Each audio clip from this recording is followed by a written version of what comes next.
hear that?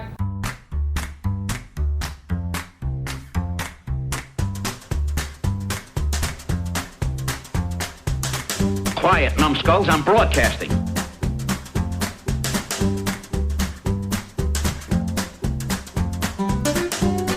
Hey kids, welcome to Grumpy Nostalgia, the Second Look Cinema podcast, the show where we go back to the blockbuster new release wall of our memory, grab a copy off the shelf, pop in the VCR, and see what time has done to it. I'm Justin, that's Mike. Yes, hi. And together we're here to help you navigate all the landmines littered down memory lane. So Mike, I like that affirmation that you're part of the podcast. That's good. Oh yeah, well, you know what? I was having trouble. My eggnog was getting a little too close to my sugar plums. Hence the witty retort. There you go. All right, so it's getting to that time of year, as we all know. It's at the time of recording. It's getting close to Christmas, and I don't know about you, Mike, but I've already started to get mailing in at my job. I've got a nice little Christmas break right around the corner, and it's getting really hard for me to focus. Yeah, so I was thinking about, the title of the show is Grumpy Nostalgia, and we've kind of presented ourselves as these kind of aging Gen Xers that are too snarky for their own good, and we tend to dislike a lot of stuff, and even the things we do like, we find fault with. And it's Christmas time, and I'm thinking, I've seen Ebenezer Scrooge's Tale enough to know that the ghost of movies present might take over for us here at some point. So I was thinking, last year our Christmas podcast episode was more, let's say, critical, right? We talked about our favorite Christmas turkeys. Oh yeah, gobble gobble, yeah, gobble gobble. But we want to present ourselves as more complex, more layered, right? The tapestry that we are is much more woven than one would think. So that we're going to try to present ourselves in a different light. So, given the fact that last week we kind of covered a sort of Christmas movie, depending on who you ask, with Die Hard. We thought we'd just go full bore this week and then talk about something that's kind of hard to make fun of, even for grumpy Gen Xers. And we're going to talk about Elf from 2003. Oh my God! I know him! I know him! Justin, according to a clickbait article I just saw today, tell. I was going to say, Die Hard is a Christmas movie, and the argument has been settled. I got a lot of fan feedback on our Instagram channel. Really? Stating the very same. A lot of people were very adamant about it. Very few people were in the negative on that one. So okay, that's interesting. Wow, we didn't change hearts or minds with that. No, we rattled a few cages. So okay. Speaking of that turkey episode, we encourage everybody to go back and listen to it because nobody did the first time. But that's the episode. That's season 2. It's picked up some steam. I saw the raw data on it. Okay, we've gotten a few more people that come to the realization that must be a good one. All right. Well, that was season 2, episode 14, released on November 15th. Go back and check it out and see how far we've come. So this is 2000. I got 2 words for you: Touchstone Pictures. There you go. So this is 2003, so it's slightly out of our purview, but it's 20 years old. And I guess if this movie was a car, it would be an antique or a classic, right, Mike? So 20 years ago, yeah. Wow. So let's just kind of jump in. So this was released on November 7th, 2003, and was directed by Jon Favreau, who most people know as Tony Stark's limo driver at this point. Happy. Yeah. This was his second film he directed. The first one was the movie Made, which we talked about a long time ago. This was the MTV Movie Award nominated for Best Cameo with Screech. So if that's his only claim to fame, that movie was real great. He's gone on to do a lot of the new Disney Star Wars stuff, and he did the Lion King, the live-action Lion King, and he's kind of a big deal now. Not so much at the time. It was written by a guy. It's hard to believe him and like Vince Vaughn were peers at one time. Yeah, doing a couple movies together. Great movie Swingers. We'll have to certainly include in our portfolio at some point. This was written by a guy named David Barenbaum. This was his first screenplay. He also wrote the movie Haunted Mansion. Not the horrible remake recently released Haunted Mansion. I'm talking about the horrible original one from 2003 as well with Eddie Murphy that nobody liked. But But it had Terrence Stamp in it, though. It did. All right. Well, yeah, that's good enough, I guess. But he originally wrote this in 1993, and it was originally intended to be a Chris Farley vehicle. So that, I don't know how I feel about that. That's wild. Chris Farley had a subtle, nuanced approach to acting. I'm sure he could have pulled this off, but there you go. Anyway, it had a $33 million budget and was released in the busy holiday season there. So, Mike, why don't you kind of walk us through the cast, and we can kind of go to the next step. Oh, sure. Yeah, it's amazing you said that thing about Chris Farley. He would have been, good for the part, but it's almost too much physical comedy. Would have, kind of hurt. I think now that you just thinking about it. Wow. Yeah, I want to talk about Farrell's portrayal here because I think it's a little more complex and deeper than people want to give it credit for. But we'll get to that here in a little bit. Oh yeah, for me, it's his most iconic role. I was trying to think of something that he's more known for, and for me at least, this is the first movie I think of with him.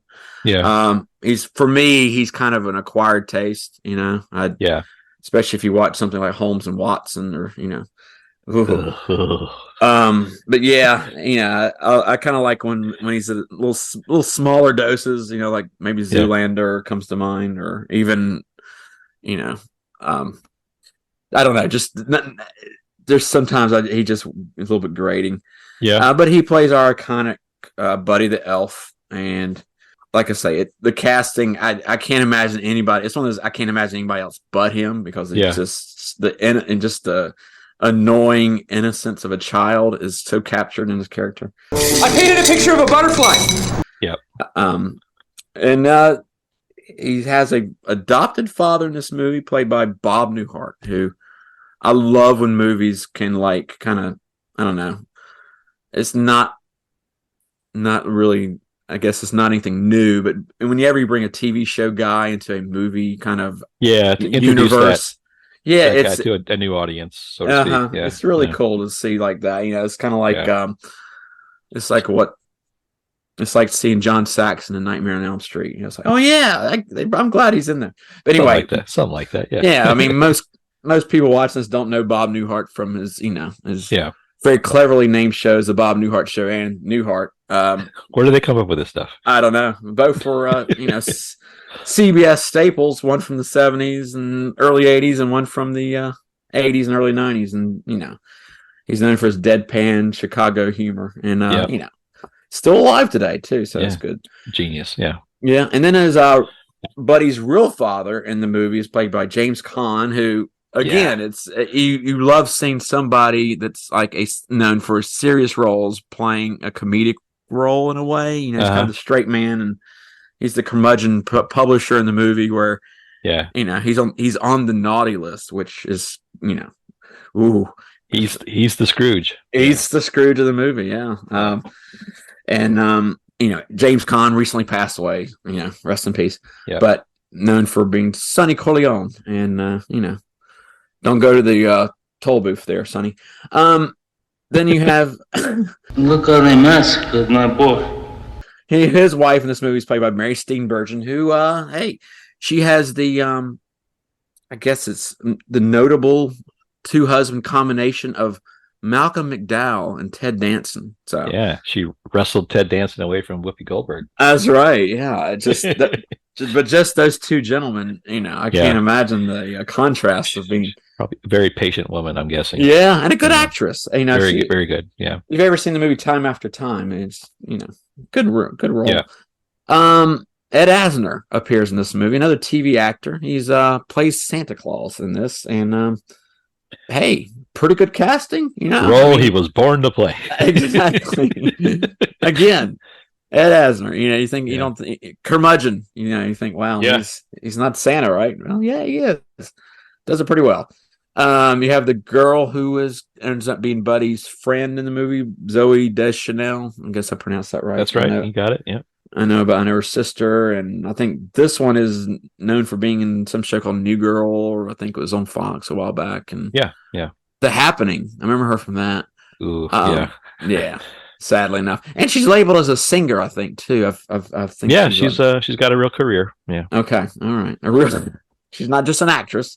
Yeah. He's not just a pretty face. Peter Dinklage appears in this movie as a Yeah. a client of James Caan, but, Yeah. Tyrion himself. Peter Billingsley, another Peter. He's the you remember him as a kid from Christmas Story, and he appears in this as a kind of a middle manager elf guy. Uh-huh. Interesting to see him again. Then you have like just a lot of random people, but Leon Redbone appears as Leon the Snowman. So I thought that was kind of funny. Leon is an anagram of Noel, Mike, just to catch that. Thank you for that. And there's your all right. cast. That's a good job. Thank you, Mike. Just a couple of notes on that cast. We mentioned Chris Farley was in the running in the early 90s for this, but was kind of pushed off. When they actually got the filming started, they were casting Jim Carrey, and he got very close to getting this role, but they couldn't make that happen. Comedian Gary Shandling was up for the role that James Caan played. I think he would have been very good in that role as well. I could see that. The studio wanted Katie Holmes instead of Zooey Deschanel. She was kind of at the all the rage at that point. Jonathan Rhys Davies and Steve Buscemi were up for the Papa Elf role that Newhart had. I could see Buscemi in there. I could, yeah. Yeah. This one here, Brendan Fraser was up for the role of Miles Finch. Oh my goodness. I don't know if that was a tippy toe situation, Mike. Because I mean, the point of that character is he's a little person. I don't know how they would pull that off, but if Gary Oldman can do it, who couldn't? Right? So I'm sure. Yeah. Based on current activity, Peter Dinklage would not have allowed I don't think that would work. Yeah, a regular sized adult playing that role. You mentioned Peter Billingsley from A Christmas Story. He plays the character Ming Ming. Of course, Ming Ming, Mike. Him and Favreau are buddies, and they kind of grew up together. And he's a producer of this film. So there you go. And I'm ashamed I didn't mention him earlier, but Artie Lang. Yes, Artie Lang, famous stand-up comedian, Howard Stern, kind of standby guy and drug user. Plays Santa Claus, amazingly enough, in this, or the gimbal. He's not Santa. He's not Santa. You're not Santa. You stink like beef and cheese. You don't smell like Santa. I love that. Yeah, so a couple other notes about the movie. Will Ferrell spent most of it nauseated and sick. A lot of vomiting. He had a lot of headaches of all the sugar. The numerous takes of, oh, wow. several scenes here where he's eating nothing but candy and syrup. You like sugar, huh? Is there sugar in syrup? Yes. Then yes. That took a physical toll on him to some degree. That's funny. The wardrobe, you recognize the design of the wardrobe and all that. It's really fashioned after Rudolph the Red-Nosed Reindeer, the stop-motion Rankin Bass, even down to the colors of Buddy's costume, which I thought was cool. Gave it that old school nostalgia feel. Their apartment, Roy Hobbs' apartment in Manhattan, that's the same apartment that they shot Dana in Ghostbusters. That was her apartment. Oh, wow. Yeah. Zool. Zool was there. Yeah, there is no Dana. Sorry. It's only Zool. There. Most of the shots were done in Vancouver in Canada, but some of the, they shot in New York for about 3 or 4 days, and that's where you get most of the iconic imagery here. And that was all really kind of guerrilla type filmmaking. They just kind of went out and shot. Remember that Tootsie kind of shot where he's walking down the New York streets? That was completely unscripted. They just let the cameras roll, and there's some other things we'll get to kind of get those in during the course of the film. So this movie is currently streaming on Hulu and Max. If you're interested in turning off this dumb podcast and actually watching the real thing, we encourage you to do that now. It's too bad. They didn't have a scene where Buddy the Elf could like almost get hit by a taxi and go, "Hey, I'm walking here." I'm walking here. All right, so let's talk a little about 2003. So as our grumpy nation will attest to, we're not big fans of anything after 2000. For the most part, we think pop culture kind of took a dive. But let's see if we can go through some of the data here and see what the state of pop culture was and see if they can prove us wrong. So, Mike, this came out on 11/7, November 7th, as we mentioned, along with another, I guess, iconic Christmas movie at this point, Love Actually. Oh, wow. Came out on the same weekend. 2 days earlier, you had The Matrix Revolutions, or as I like to call it, The Matrix Revolting. That was in the theaters at the same time. And then Was that next the week, second or third one? That was the third one, wasn't it? I think Reloaded was the always get second those one. confused. I mean, there's such Yeah. bad titles. Reloaded and Revolutions. I can't in my mind compartmentalize them in the second or third So How about regurgitating, repulsive, Resurgence? How about that one? That's a Oh good wait, one. that was used. And then you had the week after this, you had Master and Commander, The Far Side of the World. Oh, that's a great one. Yeah. Starring Commandant Javert himself. What's that? Oh, if you know his number from from Les Miserables, I'm gonna 56301. pretty close. Yeah. Oh, Broadway nerd. Yeah. So this was actually a pretty big hit. It ended up being the 7th ranked movie in the calendar year 2003. Number 1 was Finding Nemo. Number 2 was Pirates of the Caribbean, Curse of the Black Pearl. That's the one where there's something that happens on the sea. Remember that one, Mike?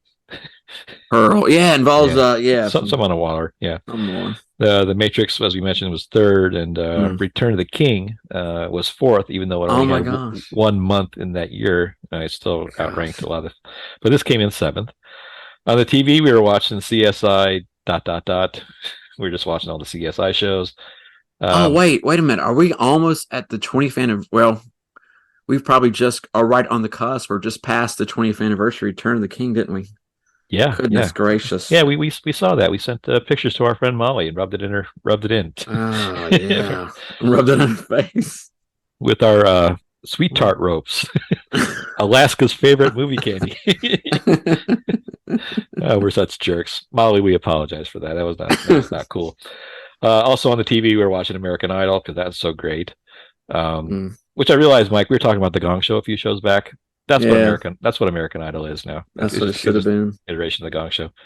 We were watching Friends, of course, and we were watching Apprentice, starring a Florida man at some point. Wow, Apprentice. Yeah, there you go. Okay, Mike, you might want to, if you're drinking something, you might want to slow it down to avoid a spit take. I'm going to talk about the pop music here. Oh, boy. And I just want you to kind of hold in. So, ready to go? So, these are the songs that were on the top 20 pop charts when this movie came out. Wow. Okay. We got Sugar Sugar. That's Baby Bash featuring Frankie J. Why Don't You and I? That was Santana featuring Chad Kroeger from Nickelback. Oh yeah, that's when Santana was like doing his who was the it was like the Frank Sinatra album where he came up with a duet with everybody, and Santana did the same thing. He did something with like the Rob Thomas to pitch his clothing line. All right, so you had Me Against the Music. That was Britney featuring Madonna. Oh, okay. You had Holiday Inn.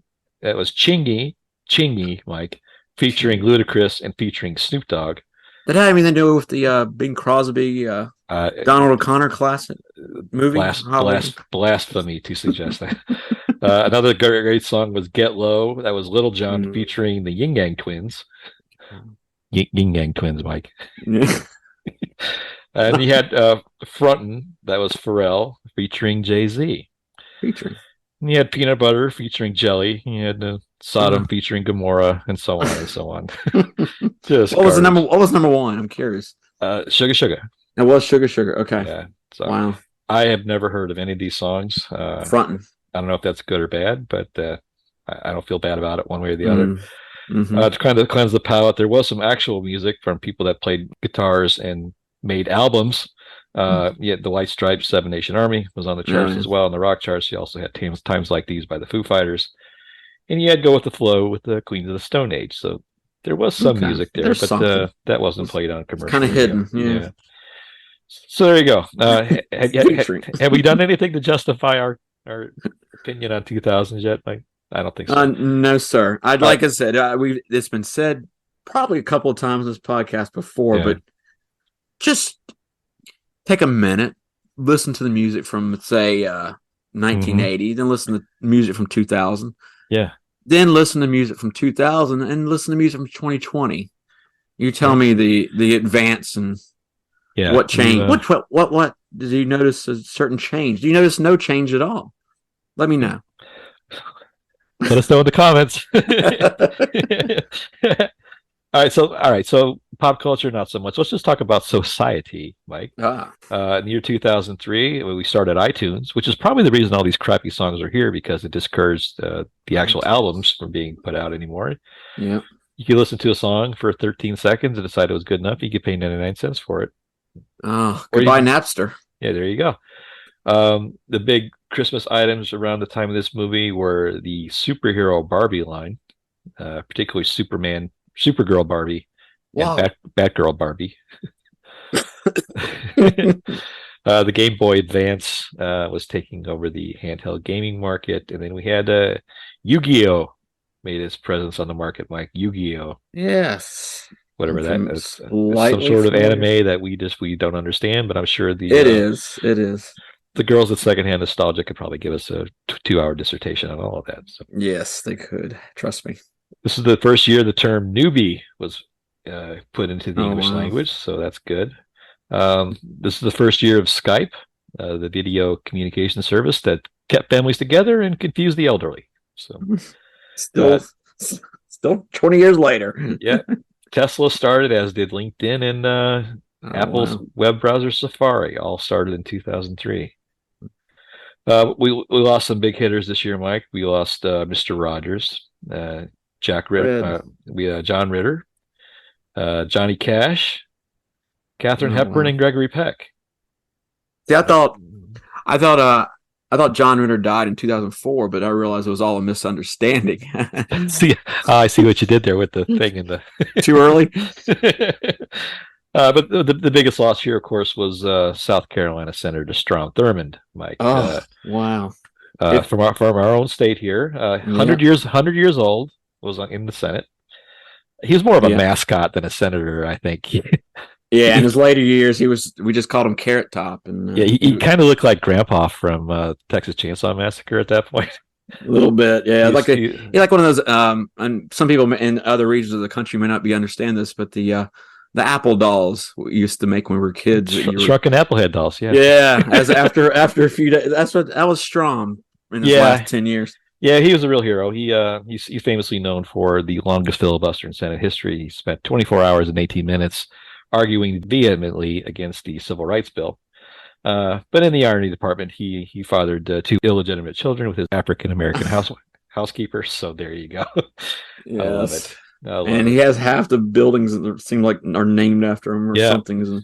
And we drive on the Strom Thurmond Highway every day down here in the Carolinas. So they were so impressed by that they named a highway after him down here. So there you go. So let's talk about something festive. Yay. We took a turn there, Mike. Let's try to reel it back. So this is a pretty well beloved holiday movie. We didn't want to get too sappy and too old with our picks. We certainly didn't want to get anything new, but we decided we want to do a real Christmas movie, and this kind of checked most of the boxes for us.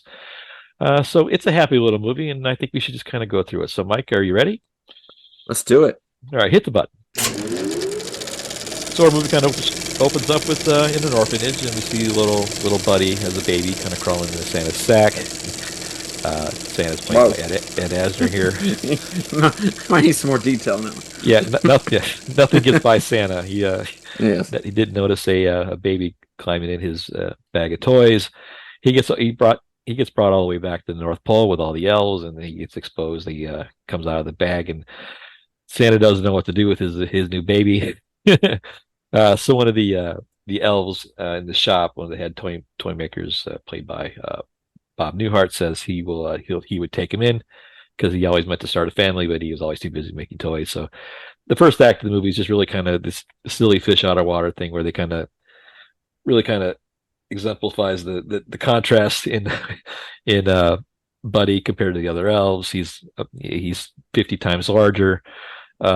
He doesn't have the manual dexterity to build toys, so he's really kind of struggling in his environment. But he doesn't know any better. He just thinks he's an elf. And I love some of the still frames here, Mike. He gets to change the light bulbs for everybody. That's one of his special skills. Change the batteries in the smoke detector? Sure did. Triple A's. And he sings a lower octave in the choir, and Oh, yeah. that picture of him like dominating the basketball team. That's great. Yeah. And the picture in this class picture where you can't see his head. Yeah, he's out of frame completely. So he's kind of oblivious to his surroundings and his situation until he's working in the toy shop one day and he can't keep up because his like he doesn't have the skill set that the elves have, and he got behind on his Etch a Sketch production, and he overhears his boss Ming Ming talking to another employee about how inadequate he is and trying to protect his feelings. He says, "Well, if he hasn't figured out he's a human by now, he never will." And he overhears that, and that really kind of throws him for a loop. And he runs home to talk to Papa Newhart, and he explains to him his story and how he came to be with the elves. And he explains the story about his father, who lives in New York. And, Buddy's got the curiosity. He wants to go visit his real father, and Papa Elf reluctantly lets him go, giving him a snow globe, Empire State Building as a map. So he walks the 3,600 miles from the North Pole to New York. Bye, buddy. Hope you find your dad. Kind of like Superman did in Superman 2, when you think about it. Yeah. He didn't get to go to the diner, though, and get bullied by a trucker. Yeah.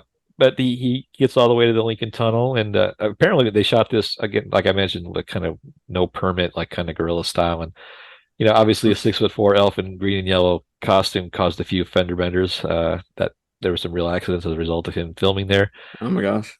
There's this fantastic montage when he gets in New York. You get the Louis Primus song "Pennies from Heaven," and he's just overwhelmed with the sights and sounds. It's really kind of a love letter to New York. The scene where he thinks of Santa Claus, the elderly gentleman in the red tracksuit, that was not a plant. That was a real New Yorker that just happened to be in that garb, and they used that for that shot. And that's kind of like a legendary scene. He kind of captures his naivete and how much fun he finds New York, and he finally comes across the Empire State Building and kind of tries to go inside and deliver they think he's there for a singing telegram, and he meets James Caan and very awkwardly reveals that he's his son. And that it doesn't go well, and he throws him out. And the security guards, the taller security guard that escorts him out after that is Will Ferrell's brother in real life. Just in case you're curious. They tell him to go to Gimbel's, given the way he's dressed, as a joke, and he actually goes to Gimbel's, which I think is supposed to be Macy's, but they use Gimbel's in this movie. Well, it's a callback to Miracle on 42nd Street. Yeah, which I think is really cool. They actually had the old Gimbel sign too, which I thought was really great. So he's going into the Christmas department, and he just randomly gets picked on by the manager, and says because he sees him in that garb, he thinks he works for them. And the Gimbel's manager, his name tag says Wanda. Did you notice that, Mike? No, I didn't see that. Interesting. So here's some more behind the scenes stuff. So that role was originally cast for Wanda Sykes, but she got sick and had to drop out. So they hired this guy at the last minute, and he thought it would be funnier just to keep her Wanda name tag on. So if next time you watch that, that's an Easter egg for you. But he thinks he's working there, so he puts him to work decorating the store.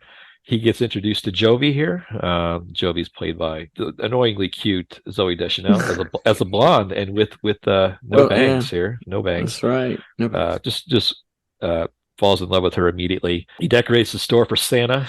Santa's coming to town! Santa! Oh my God! Santa here? I know him. Because Santa's coming the next day, and the aforementioned Artie Lang plays the Santa here. And what really puts him on the outs with Gimbel's is he's too naive to know that he's not the real Santa Claus. And Buddy starts a bit of a scene. he tells kids not to talk to him because he sits on a throne of lies, and he smells like beef and cheese. He doesn't like the fact that he's usurping Santa's position, and they end up getting this wonderful fight. And again, Mike, we've got to talk about stuntman and wigs here again. This is a horrendously bad stunt montage. Both stuntmen look nothing like the original actors, but hey, who cares? Hey, with this kind, I give these kind of movies a pass when it's already kind of You're just, when you see a guy trucked across the North American continent 3,600 miles without any kind of not so much the coat sustenance. You kind of you let a wig go by.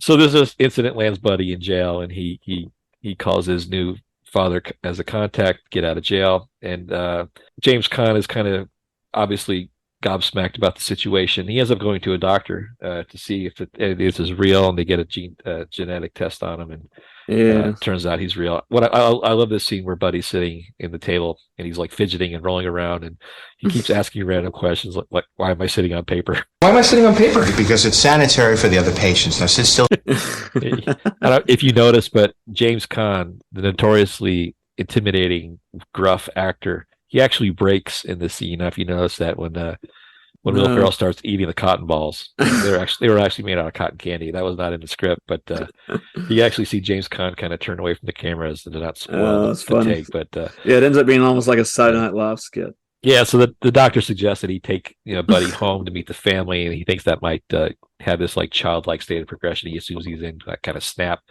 So Buddy comes home to the family, and he meets James Caan's wife, Mary Steenburgen, and their young son. Of course, he wants nothing to do with them. And the second act is kind of like the awkwardness of them kind of bonding together. He meets Michael coming home from school, and Michael wants nothing to do with him. He kind of chases him down the street, and they ended up getting like in a snowball fight with these bullies. Buddy shows his true character and like defends him, and they had a wonderful snowball fight. Any Christmas movie where kids intentionally get hurt, I'm all about it. But that was that and they kind of like grow this relationship, and they really bond, and Michael helps him overcome his fear of asking Jovi out, so you get this romance with those two. And everything's going swimmingly until James Caan has Buddy at work, and he's a publisher, and his last book tanked, and they call in a consultant to get a pitch because they've got to produce a new pitch by Christmas Eve, or the company's going to go under. And the consultant is played by Peter Dinklage, who is obviously a lesser stature. And Buddy kind of bursts into the meeting and realizes that he confuses Peter Dinklage as an elf very innocently, but it doesn't go very well, and he ends up getting beat up by Peter Dinklage. And then he kind of ultimately ruins James Caan's chances to keep his business going, so he's ostracized, he's kicked out. And when Caan does that, he kind of upsets the entire family. And then the third act is this Buddy kind of wandering aimlessly in the streets of New York, and it's Christmas Eve, and Santa Claus is coming in, and he crashes in Central Park. It got a little off the rails here, Mike, I think, at the end. But Santa's sleigh runs on Christmas spirit, and people don't have it, so he crashed in Central Park. And he comes across Buddy, and he asks Buddy to fix his sleigh, and kind of gives him the confidence he needs. And they're getting chased by the Central Park Rangers, and there's this mad dash to get Santa back in the air and save Christmas. And he ultimately ends up saving it, and Jovi does her part. She sings in Central Park to boost everybody's spirits, and they've all got their little Santa suits on, and the Claus-O-meter is just about there. And then finally James Caan relents, and he gets in and starts singing it too. And as he sings, Claus-O-meter hits 100, and Santa's sleigh flies over him, and Christmas is saved. And the end. So yeah, that was a very rough shot thing, but we don't want to talk about Christmas movies too much this year. So there you go. But it was a sweet little movie. It was hard to make fun of, and that's why our show's probably going to be kind of dull, because we excel at making fun of things. Our hearts weren't in this one, quite frankly. Well, they grew 10 times after watching this. So, this is true, Mike. So let's talk a little bit about awards and accolades, then we'll kind of get into our take on the movie. So this made a huge impact at the box office in the opening weekend, $32 million. Ended up doing $178 million domestically and another $227 million worldwide. Wow. It didn't receive any Academy Award nominations or any real big awards. It was converted to a musical in 2010. It ran for 2 holiday seasons on Broadway, and then it's kind of toured the off-Broadway circuit ever since. I saw it. It's pretty good. Relatively faithful to the movie. It was not. I'm sorry, Mike. I take that back. It was nominated for a 2004 MTV Movie Award for Best Comedic Performance. Of course. And it lost to Jack Black, of all people, Mike, in School of Rock. Oh. Which if I had to say I could tolerate Jack Black in anything, it's probably that. It wasn't too terrible, but yeah. So there you go. Will Ferrell turned down $29 million to reprise his role in a sequel. I forgot about that. Yeah, 2014. He just didn't want anything to do with it. I respect that. I do. immensely, especially in the days of Hollywood now, where everything's Yeah. just, a reimagination. And he did he did a couple sequels like with Ron Burgundy. He played that role a couple Yeah. times, so he actually did have a conscious choice not to do that. And good for him. So I don't think Elf 2 could possibly be good, right? No, No. it'd be in the same category as Land of the Lost, most likely. Oh yeah, there you go. So Mike, let's talk about our grumpy meter, and then we can move on to other fun Christmas talk. So why don't you just kind of give us a review of the first time you saw it, and a comparative analysis to your most recent watch, and tell me if anything has changed. Oh wow! If my grumpy meter would be like the Spirit of Christmas meter in the sleigh in this one. It's it is what it is. You can't help but watch. I remember I begrudgingly watched this about 5 or 6 years ago. My wife made me watch it and told me how good it was, and I was like, "Oh, sure, whatever," because I don't like Christmas movies. Wow, I really do sound like a grouch. But after watching, Happy holidays, everybody. after watching it, like I said, that my Spirit of Christmas meter went up to 100, and it was really enjoyable. It had all the tropes of a Christmas movie, like some of the callbacks, like the Rankin and Bass classics, like you said, and the using the Miracle on 42nd Street kind of setting of Gimbals, having that the Ebenezer Scrooge character. It just you can't help but like it, and it's. You can correct me if I'm wrong, but it seems like the popularity of this movie has grown every year, and it's almost probably going to overtake like Christmas Story as far as like popularity in the mainstream. I was going to make that same point. It's on that same trajectory. Yeah, it has the merchandise I see for it, and just the Christmas shows I work at, I see more probably Buddy the Elf shirts than I do any other Christmas thing related. And maybe Grinch is a close second, but he's getting up there. Yeah. I'm kind of the same way, Mike. I saw this a couple of years after it came out on DVD, and I watched it and I enjoyed it. I thought it was funny, but I don't remember like it having any resonance or think that I don't think this was anything that was sustained for this long. But the joke's on me because I've watched this thing historically every year, and we don't have a lot of traditions in my little household, but one of them is that Thanksgiving night after we eat, we watch this movie to kind of start our own little holiday kick. And I hate to say it out loud, but every year I get older, I get a little more sappy and a little more sentimental and appreciate these things more. When they sing Santa Claus is coming to town, I feel some sort of emotional thing in my stomach about it. Oh wow! I'm just triggered by those things in my life. I don't know why. Wow. I'm just getting soft. But I realize it's just a sweet movie. I think a lot of that's got to do with Farrell's performance. He never breaks character or shifts, and he always keeps that innocent naivete, but good natured thing about it. Even when he's like at his lowest point. This role could be misconstrued a lot of ways. It could have been botched. A lot of the Broadway shows I've seen of it had that thing where Buddy's not likable because he's kind of all over the map emotionally. He doesn't have there's too many extremes. The spirit of Pharrell, I guess, in it, but it's just one of those movies that it's my favorite day of the year is Thanksgiving, and it's part of that day, and it's part of the whole construct of it, and it's like I said. Getting old, getting soft. These things mean more to me for some reason now, but just a fantastic movie. And to see that relationship with Jovi and, kissing at the Rockefeller Center. And I think New York really sells this movie too. I think this was shot together. The movie wouldn't be as good. Just those iconic Christmas scenes and themes. It's just fantastic. So, hey, we can't complain, guys. It stumped us. So there you go.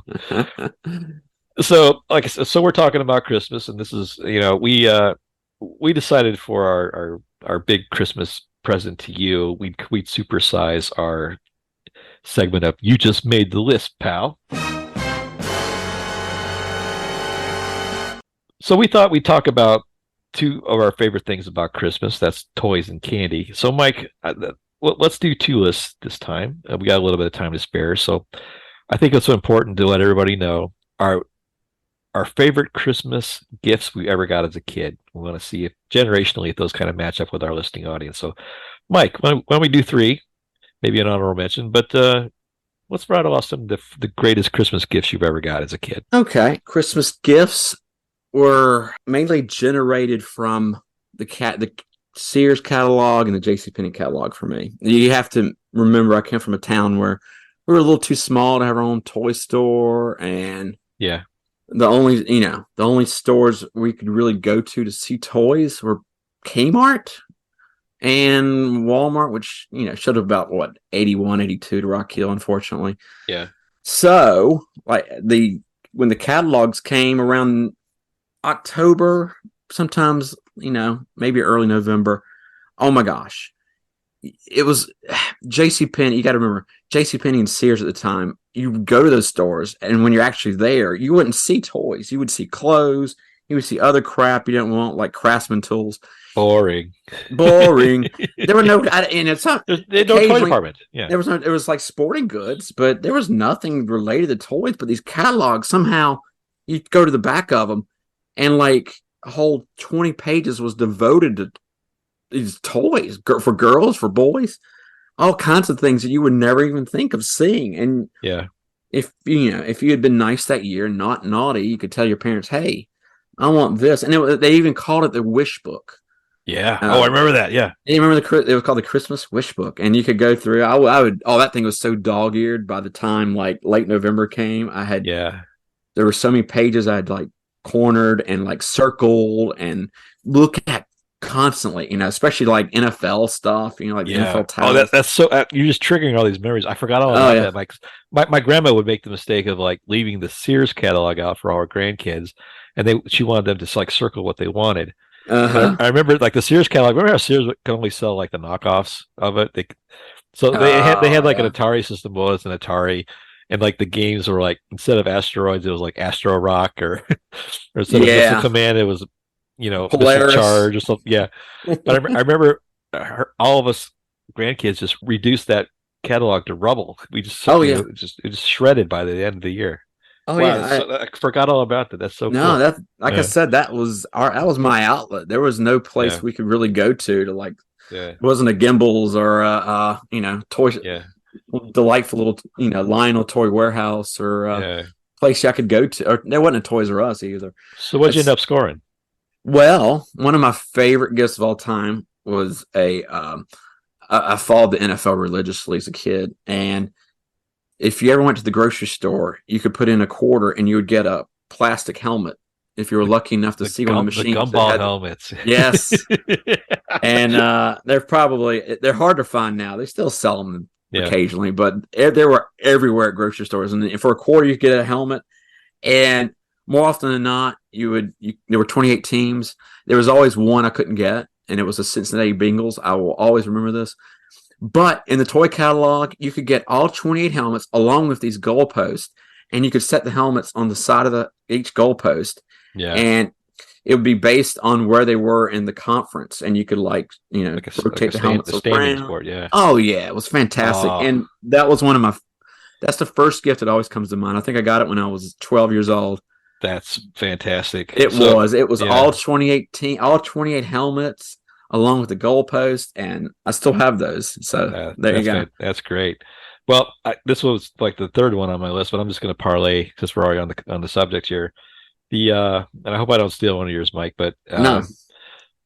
Remember the electronic football? Oh yeah, that was whereas now kids play Madden 23, Madden 24, whatever, just hyper realistic gaming simulation NFL thing. What we had was a sheet metal with a vibrator on the bottom of it. and I'll never forget like the sound it made. It was horrible. But the concept was you had these little like cork players that you would line up on the field, and then when you had like your offense and defense set up, you'd hit the start button, and the vibrator on the bottom would oscillate, and it would vibrate the sheet metal top that looked like painted like a green field, and these guys just kind of vibrate all over the place, and they would always just go the wrong way most of the time, or just kind of converge. They would, and then you had one player that was supposed to throw a little foam football, but a little never went the right direction. Never worked. It This didn't. is so horrible, but you know what? If I had one of those now, I'd still be playing with it. So Yeah. that's mine. That's the NFL electronic football. Oh, that's a good one. Yeah, I have a whole tackle box full of little plastic men from that I got. I got the whole NFC Central and the NFC West. What are we doing here? I'm coming over. Let's play. I still have the little stands. But the problem is, I somehow my mom threw away my field, which was the you gotta have that. that. Yeah, I got that's what I got to get off Amazon or eBay or somewhere. But anyway, yeah. Okay. I digress. All right, so let's go to your second pick, Mike. My other second pick is related to this is really obscure because a lot of people will get it confused with like the I can't even remember the time. They were kind of like if somebody remembers this, I'm going to assume they do. I remember probably James up there in New York would know what I'm talking about. They're called Micronauts. They were basically like GI Joes for space, and they were the one thing I could get at Kmart or at Richway, which was a store up in Charlotte. Yeah. But I was collecting Micronauts. But the big prize for me was it was this big set. It was called Micronaut City, and came with little plastic things and all these little pegs you can make it, and all your Micronauts could have little houses in there. And this was like I said, it's like GI Joe, so this was more like a base, but you can make it what you want in your mind, which is the best part. It was like Tinker Toys for but it was plastic, and this set was amazing. And again, another wish list item from my catalog, and it was Micronauts. They always broke. Their arms and their legs always broke at the elbow and the knee, and that was the most frustrating thing about those cheap little pieces of plastic. And they had silver heads, and the heads would always rub off. Yeah, the veneer would come off. Yeah. But it was great. Well, so that's a great one. So Micronauts. So speaking of bases, one of my favorite gifts I ever got was I think it was circa 1980. I think it was called the Battle of Navarone Army playset. Oh, I had that.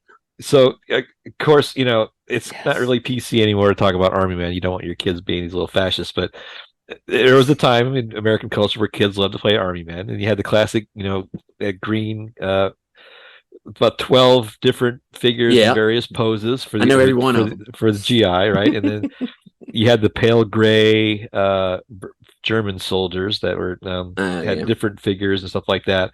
But this particular one featured a large kind of gray mountain that was cut in cross section, so it kind of looked like the poop emoji now, but the back had like levels and stuff, and they had like guns sticking out of the mountain, and I would spend hours and hours setting up these Army Men. It was just I don't know why that was fun, but I would still do this to this day. If I had that set, I'd probably clear out the kitchen table and just hey honey, get rid of this china. I need to put up my Army Men. I know. I want to do that right now. Hours and hours playing with that, and just fantastic. So that's my second one, the Battle of Navarone Army playset from 1980. Nice. Yeah. See, I don't have the Navarone. I don't have the Hill anymore, but I have all the men in a box at my parents' house. So that's interesting. I might have to go back because I would do the same thing you did. I would set them up and throw like a rubber ball, and I'd be behind one line, throw the ball, and then I'd go around the other side, throw the ball, and try to knock out some guys. There's a kill. I would repurpose other classic toys. Like I would use like the track from Hot Wheels and marbles, and I would use that as like a rolling cannon and eviscerate the forces from the flank. All right, so what's your last pick? Maybe an honorable mention. Honorable mention would be a Shogun Warrior, which with these big. They were about 3 feet tall or so, and they would. Mazinga was my favorite because he would actually shoot bullets from his hand, and he had a little plane that came out of his head. It was kind of like, it's like a kaiju kind of. Yeah, my wife actually had the Godzilla variant of that, and that's probably the coolest thing about her. I still have my Mazinga. He's in my closet right now. So he's missing a bullet. I think he's missing a bullet, but he has both of his swords, so he's ready to go. If they got both of his rocket fists and like the little red things, they're those are so great. Giant toys. That's right. Giant toys. Those are like 3 feet tall. Yeah, it was awesome. And but my third choice would be going a little further back as far as my age, but it was you said Hot Wheels. This was a Hot Wheels set that it was a whole track, like an oval, basic oval, but it had a little buttons on the side where you could press it and it would like kind of push the car forward, and it was banked enough so that it would go around the lap. If you did it right, it would go all the way around the track, and then you could push the button again, it would keep going. Yeah. And you would just have to time. You have to time it when you hit the little press the button. But you could actually do a real race if you had two cars next to each other. And my goodness, you would think it would occupy your time for about 5 seconds, but no. Were you Cole Trickle or Rusty Wheeler? What was Aldo? What was the Aldo Benedetti? Come on, there right. you go. Aldo Benedetti. Yes, I was Aldo Benedetti and Goggles Faisano. But yeah. Those are great. Yeah, I loved. I was a Matchbox guy, but I did delve into Hot Wheels occasionally. So there you go. All right, so my next one is a lot of fun too. Honorable mention at least. Do you remember the Stretch Armstrong? Oh yeah, toys. So I had a weird variant. It was called the Stretch X-Ray, and he was kind of like he kind of looked like the aliens from This Island Earth. He was like.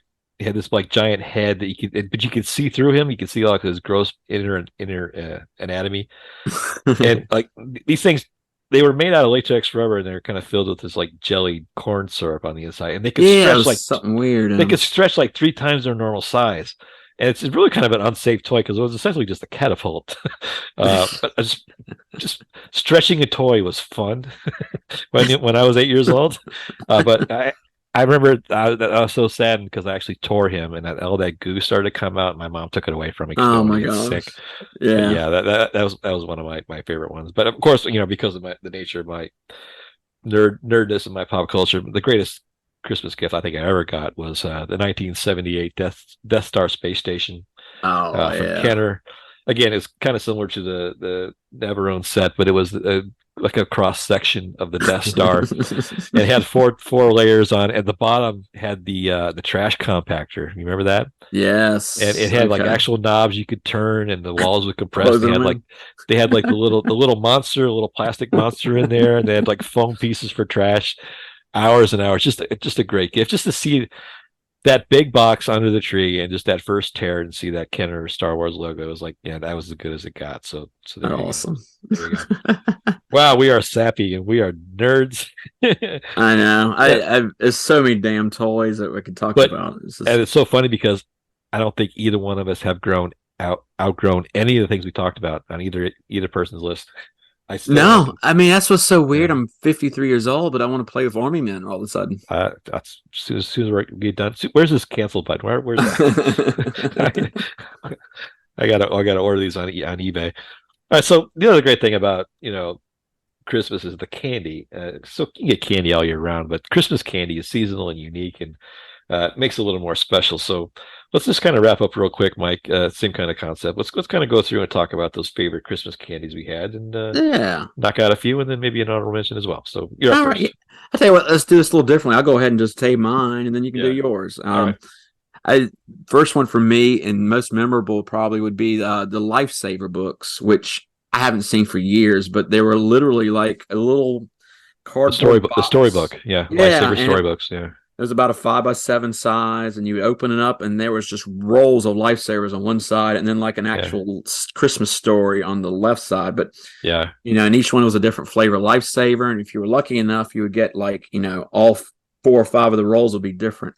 But trust me, if I saw one of those at the store, I'd grab it. I looked them up because they're on my list too. They have them, but they're only just the 5 flavor ones. Of course, that's lame.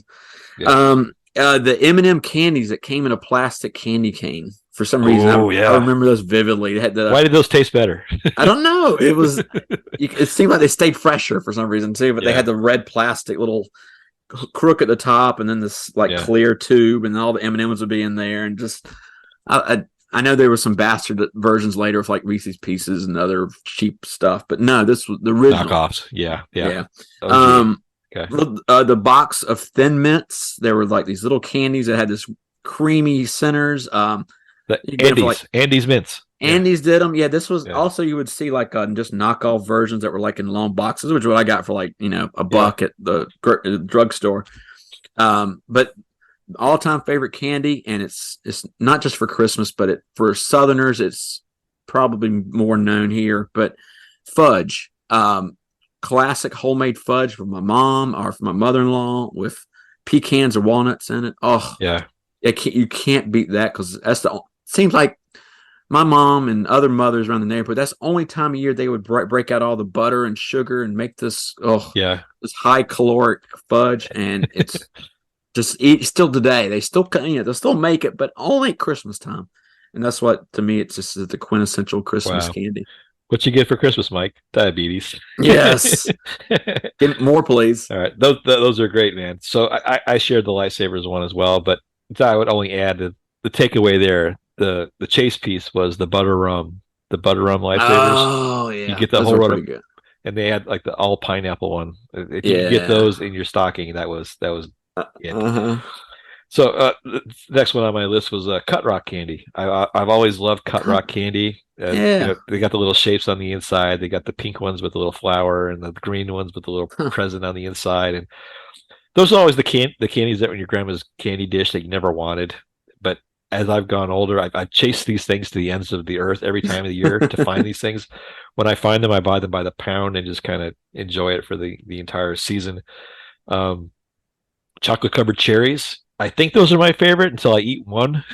I always want them until I eat that first one, and they're so rich and disgusting, and I usually just throw the other 8 away. But those are always my favorite around this time of year.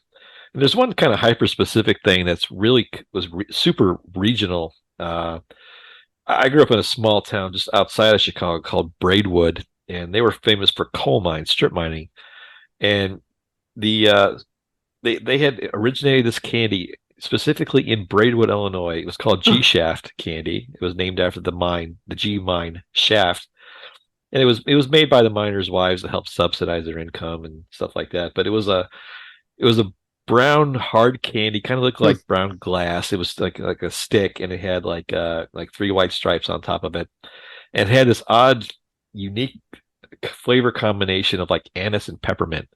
It was revolting as a kid, because anise, one of the worst, unfortunately named flavors of all time. Yeah. Anise. What's it taste like? Anise. But it was this weird blend of anise and peppermint. It was kind of like the equivalent of like Jägermeister now. It kind of tasted like that. But of course, since I've grown older and got farther away from it, my memories have taken over, and it got me to the point where I look for these things like an obsession. Occasionally you can find them on Etsy or you can get them in special delivery, but this very unique hard candy that you can only get in mid-central Illinois during the holidays. But again, I miss it. I thought it's weird, but it that smell and that taste reminds me of what I grew up with, and so there you go. So gotcha. Yeah, that's hard cool. candies. Yeah. Okay, well, I think we're probably done with Christmas now, Mike. We can get on to our regular grumpy selves. I think we saved our ghost of Christmas present or future. We're probably good for the next year at least. So we want to thank everybody for listening this year, and we hope you guys have a great holiday as well. And hope we use this episode to kick off your similar discussions with your own family about how much fun, how much better it was when we were kids in the 70s. But we want to thank everybody for listening. If you like what you heard, you can check out more information about our show at our social media page. That's at Grumpy Nostalgia on Instagram. You can also send us an email if you choose to. We're at nostalgiagrumps@gmail.com. We started a YouTube channel. If you didn't hear the episode last week, we launched a show. We've got another one in development. We hope to get it posted on the page here in a couple of days. So if you're curious to see what we really look like, and you can bear that, check out Grumpy Nostalgia on YouTube. Like and subscribe. Help get our fan base there. We should have another episode up in a couple of weeks, and we're really excited about it. We're going to put Die Hard up next, so just tell your friends. So you can check us out there. I want to give a special shout out to a couple podcasts that have been following us. Just gentlemen from the UK. They're called Podcorn Kernels. They have a film podcast that I think is particularly great. They were kind enough to put us in a reel and advertise our show, and wow. we gave them a listen, and they're fantastic. They're much smarter than us. Their takes are much more astute, much more clever. I really enjoyed them. We want to thank those guys for putting the word out and encouraging their subscribers to link to us. And so Harry and Adam across the pond, guys, thank you very much, and we will continue to listen. Yeah, thank you. We're going to throw the weight of our audience your way, so you should have 1 or 2 more subscribers any day. Yay. All right, so Mike, that's going to kind of wrap it up. Anything else you want to say to our grumpy nation before we head out for the holidays here? Yeah, let's just let's know that you got spunk, and you know what? I hate spunk. That's because you're a cotton-headed ninny muggins, Mike. All right, so for Mike James, this is Justin, and we want to wish you guys the best, and we will see you again next time. I just like to smile. Smiling's my favorite.